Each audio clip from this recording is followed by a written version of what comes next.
आपका स्वागत है। आज की टेक न्यूज शुरू करते हैं। उससे पहले 1 मिनट, ज्यादा हो गया।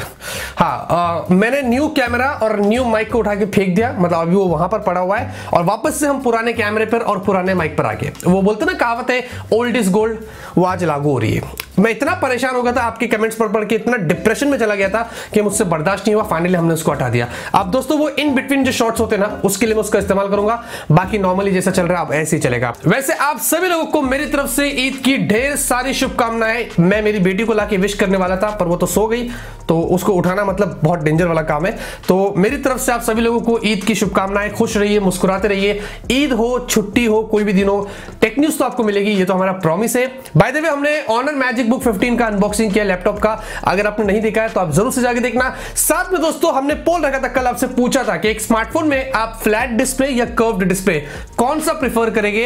1 लाख से ज्यादा लोगों ने वोट डाला और 75% लोगों ने कहा कर्व्ड डिस्प्ले। क्या बात है, क्योंकि वो प्रीमियम लगता है और मैं बताता हूं मैं भी वही वोट डालता था।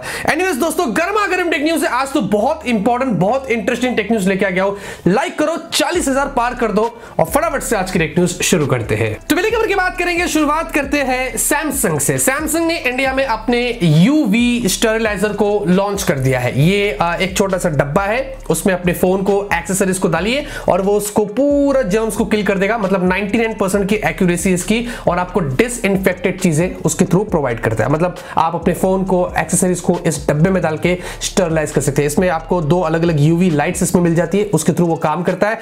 3600 रुपए की इसकी प्राइस है और वायरलेस चार्जिंग का भी आपको इसमें फीचर मिलता है। तो अच्छी चीज है, इंटरेस्ट है, पता नहीं कहां मिलता है, लेकिन आप इसको जाइए और परचेस कर लीजिए। तो यहां पर दोस्तों इंडिया के अंदर व्हाट्सएप की जो पेमेंट सर्विस आने वाली थी, अभी फिलहाल के लिए टेस्टिंग वगैरह में है, लेकिन ऑफिशियली बहुत टाइम से वेट कर रहे थे कि ये आएगी। तो अब शायद हमें कोई होप देखने को नहीं मिले, क्योंकि RBI, reserve bank of India ने जो यूपीआई सिस्टम है, ऑब्वियसली जो व्हाट्सएप में इस्तेमाल होता है, उसका उन्होंने परमिशन डिनाई कर दिया है, ग्रांट नहीं किया है व्हाट्सएप के पेमेंट सिस्टम को। जी हां, उन्होंने बताया कि अभी भी कुछ ऐसा डेटा है जो वो इंडिया में लोकली स्टोर नहीं कर रहे, वो देश से बाहर जा रहा है, इसीलिए उस पर ट्रस्ट नहीं है करके रिजर्व बैंक ऑफ इंडिया ने उसको डिनाई कर दिया है। तो पता नहीं व्हाट्सएप इस पर क्या ऑल्टरनेटिव्स लेके आता है या क्या जवाब देता है, लेकिन फिलहाल के लिए दोस्तों ये चीज यहां पर सामने निकल कर आई है। ये मामला एनपीसीआई ने सामने रखा था बीच में बैठ के कि ऐसा सीन है, लेकिन फाइनली आरबीआई ने डिनाई कर दिया। मुझे नहीं पता दोस्तों व्हाट्सएप पेमेंट का फ्यूचर इंडिया में क्या है,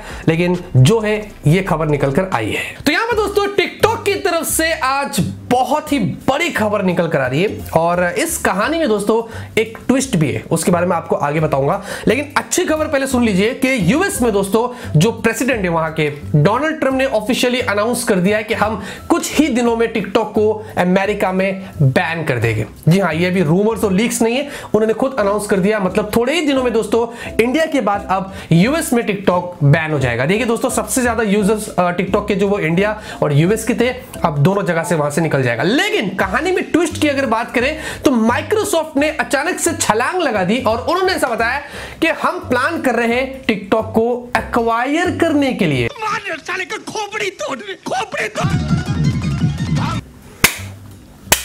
राज, हाँ, इसके वजह से क्या हो जाएगा दोस्तों कि अगर उन्होंने बैन से पहले एक्वायर कर लिया या बैन के बाद भी कर लिया दोस्तों, तो फिर टिकटॉक बैन नहीं हो पाएगा, क्योंकि सारी रिस्पॉन्सिबिलिटी फिर माइक्रोसॉफ्ट की हो जाएगी, डेटा वगैरह की, इसकी उसकी सबकी। तो मैं भी दोस्तों शायद टिकटॉक यहां पर प्लानिंग करके रखा होगा पहले से ही, या माइक्रोसॉफ्ट को चर्बी चढ़ रही है इसलिए वो मिल रहा है इसके साथ में और उसको एक्वायर करने का, उसकी डेटा और सिक्योरिटी की जिम्मेदारी फिर माइक्रोसॉफ्ट की होगी। फिर वहां की गवर्नमेंट उसको बैन नहीं कर पाएगी, क्योंकि ऑब्वियसली माइक्रोसॉफ्ट अमेरिका की ही कंपनी है, वहीं की ख्यात की मूली है, तो फिर बात हो जाती है। अब ये दोस्तों कहानी में ट्विस्ट तो है, लेकिन देखते कुछ दिनों में यहां पर क्या होता है। जब बैन होता है उसके बाद हलबली मस्ती या क्या होता है, ये तो मैं आगे चल के ही पता चलेगा। तो यहां पर दोस्तों Asus की तरफ से खबर आ रही है, Asus की Zenfone 7 सीरीज दोस्तों मुझे लगता है बहुत ही जल्दी आ जाएगी।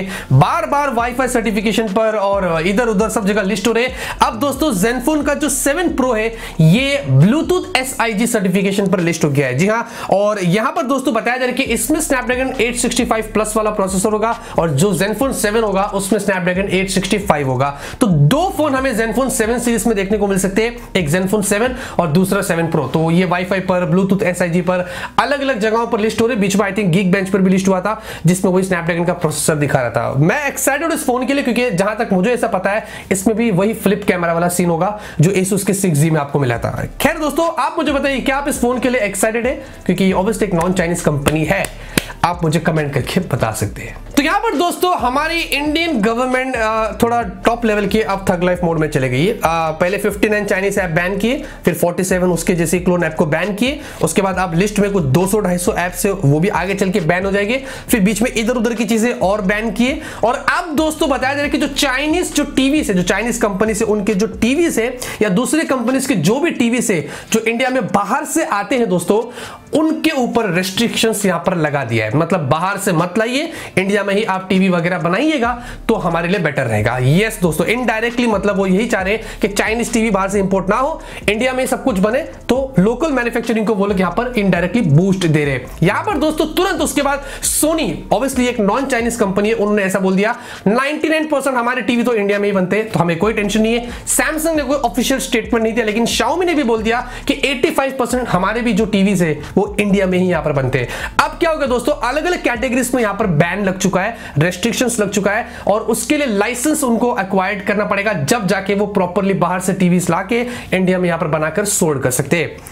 ये बहुत अच्छा काम किया हमारी गवर्नमेंट ने, ताकि लोकल मैन्युफैक्चरिंग जो है उसको बूस्ट मिलेगा और बहुत सारे जॉब्स भी यहां पर क्रिएट हो गए।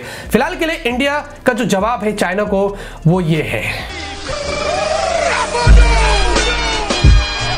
यस, अच्छा लग रहा है। तो यहां पर दोस्तों Poco Poco Poco Poco Poco Poco Poco, समझा क्या बोल रहा हूं? नहीं, फर्क नहीं पड़ता है।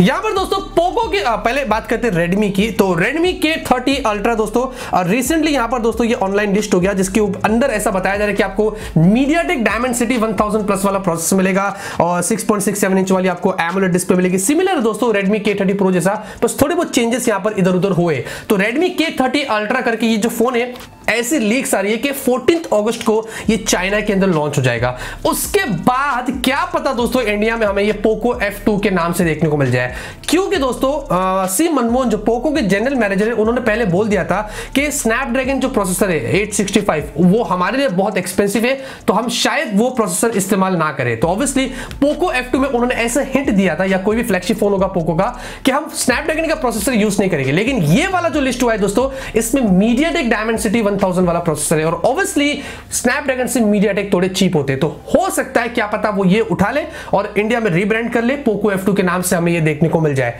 जहां तक मुझे ऐसा लगता है। वैसे आपको क्या लगता है? क्योंकि गट फीलिंग तो मेरी यही बोलती है। अगर आपको ऐसा कुछ लगता है दोस्तों तो मेरे साथ कमेंट में बोलना।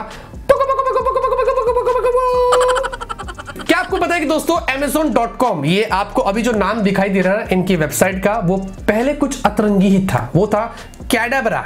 हाँ, जो एक फेमस मैजिकल वर्ड है ना, एब्रा का डैब्रा, तो एब्रा को हटा दिए, कैडाब्रा कर दिए। हाँ, ऐसी कुछ नाम था।